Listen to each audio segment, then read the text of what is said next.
Hi, this is Rick from Trouble. You're listening to Metal Wani.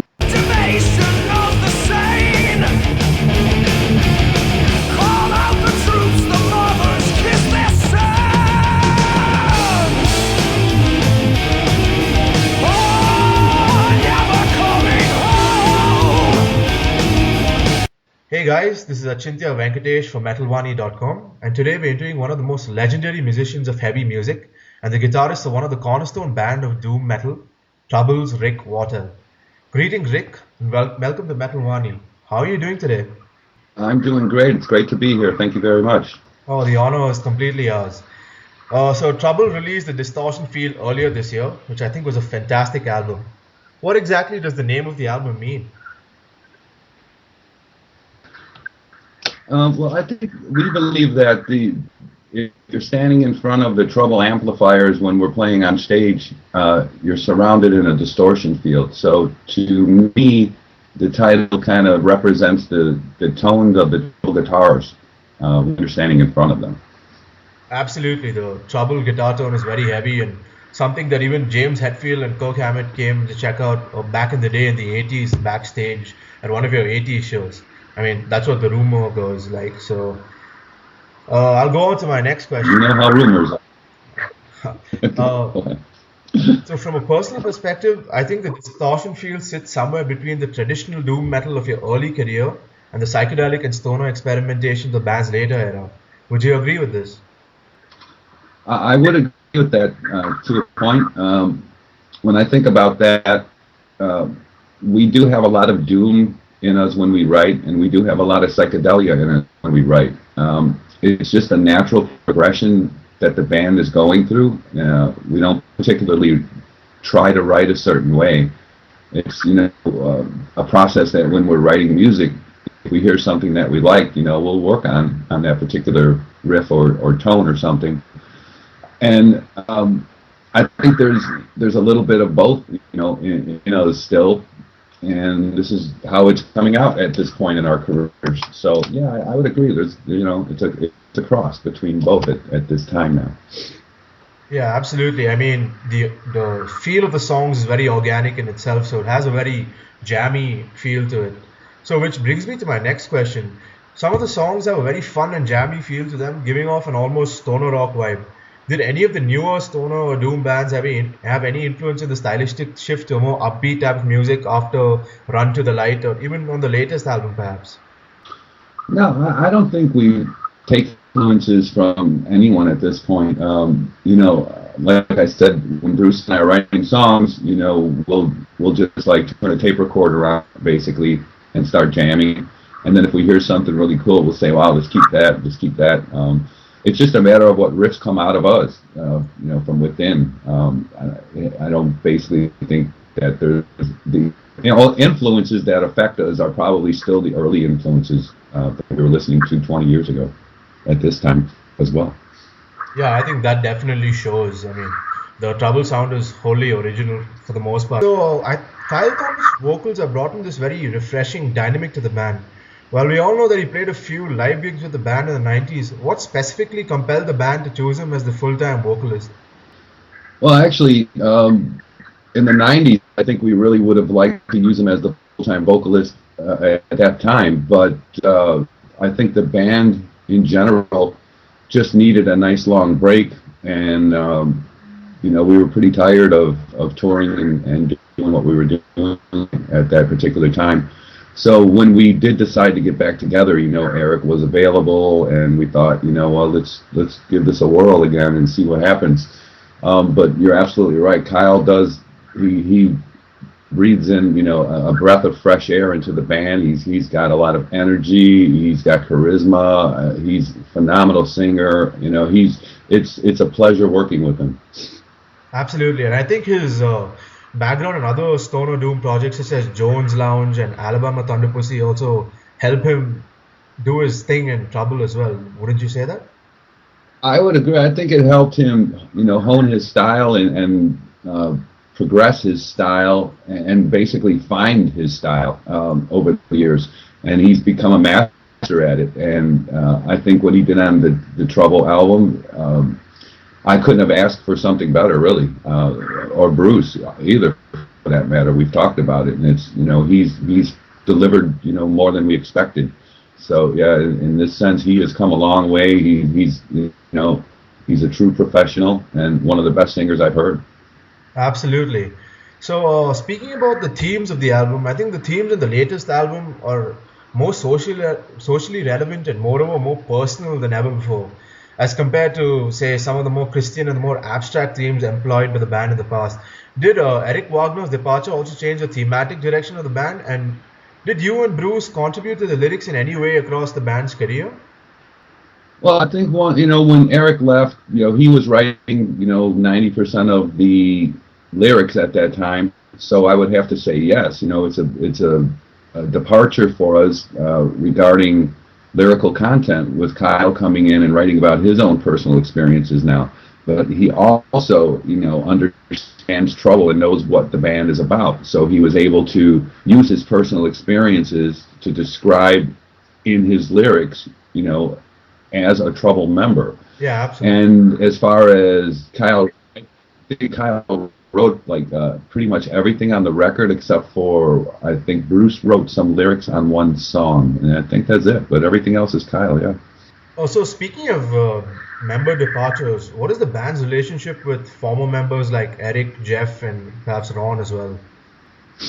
I believe they're good. I don't really speak to them because we don't live in the same town or anything, but every now and then when we run into each other, there's really no hard feelings. Most of these guys left on their own accord, so I don't have any problem with that. That's good to hear. So we all know that Trouble was marketed as white metal by Metal Blade Records during the release of your debut album. Do you think we'll ever see the biblical and religious themes feature on Trouble's future material, or will this always be something that's restricted to the early era of Trouble? I believe Kyle has questions about religion and life and death, and he wants to pose those in a song. That's entirely up to him. But I think that the fact that we were dubbed a white metal band, and that's followed us around for many, many years, I don't see that happening anytime soon, because we've been trying to get rid of that title, for many years. I don't think it's very accurate, to be honest with you. Absolutely. I think Trouble's music is far more deeper than just the themes. So I'll go on to my next question. Were you guys ever aware that your early releases would go on to be cornerstones of an entire subgenre that is doom metal, and that what you were doing was quite unique and groundbreaking?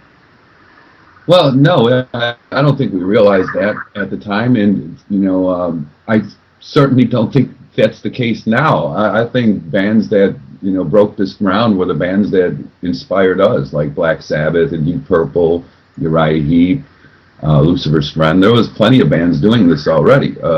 I think maybe we got credit for maybe bringing it closer to the forefront of music, but I don't think we were one of the creators of it. I just think it was something we were into and we elaborated on. That's basically the truth. I mean, yeah, I guess you just you can go solidified on you can go back all the way to the beginning.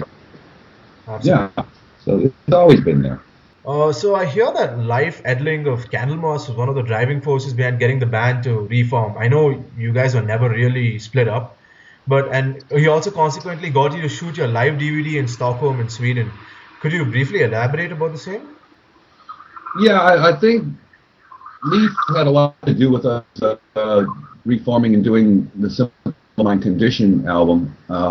That, along with Dave Grohl putting that Probot record together, I think we all believed that, well, if we're going to do another one, let's do it now, and we have a good opportunity to go to Europe and play a great live show and record it, and the rest is history.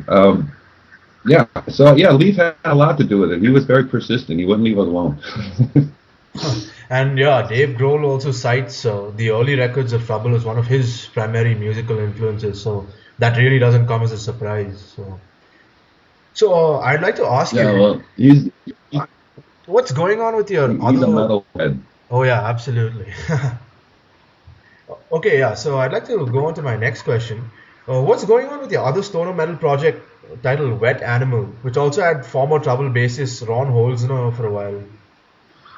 Yeah, I just spoke with Shane, the vocalist, not too long ago. He lives in West Virginia, and I live in the Chicago area, so it's very hard for us to work as a band.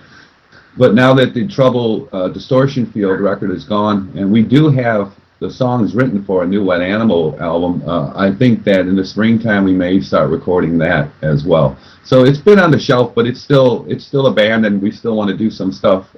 It's just taking a while. Right, I personally look forward to more material from that band. Great, thank you. Yeah. So you also recently got Rob of Godspeed and Solace on board for bass duties in Trouble. Why did it take so long to get an appropriate bassist on board, and what made Rob stand out among the prospective bassists?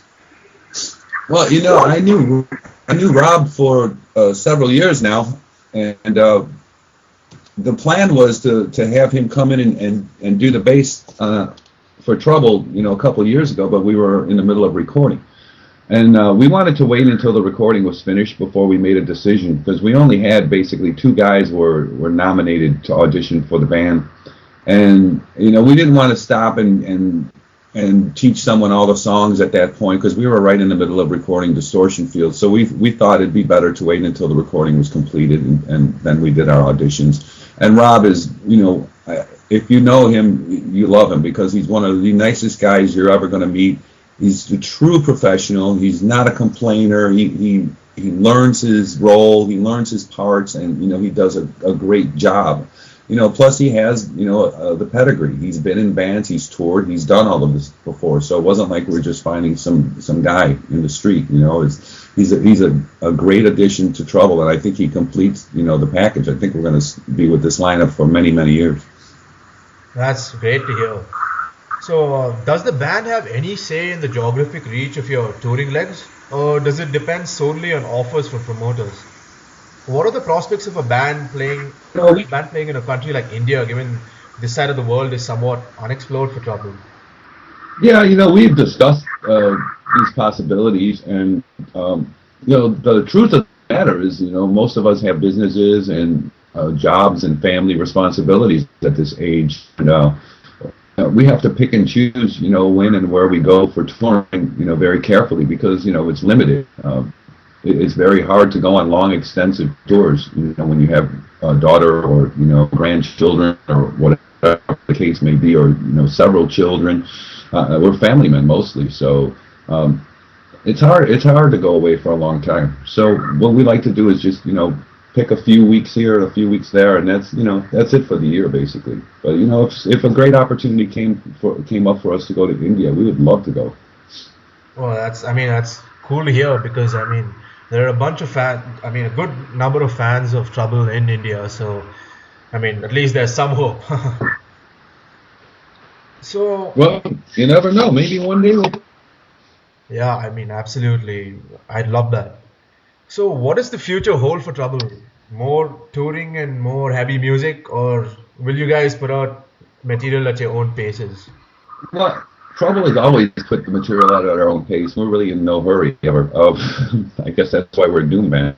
But right now we're working on a European festival tour for the spring of 2014, and I think there's going to be some U.S. dates as well. That's as far as we've gotten at this point. Whether or not we're going to do another record remains to be seen. No one has really started writing at this point. I just picked the guitar up last week for the first time since our last tour, so we'll see how it goes. But as of right now, I think we're just going to enjoy the holiday season here, and then go do some shows in the springtime, and then make some decisions at that point. Oh, yeah, that's excellent. So, that's all from me, Rick, from my side. Thank you very much for your time. It's been a pleasure speaking to a heavy metal legend like yourself. Well, thank you very much. It's been a pleasure for me as well.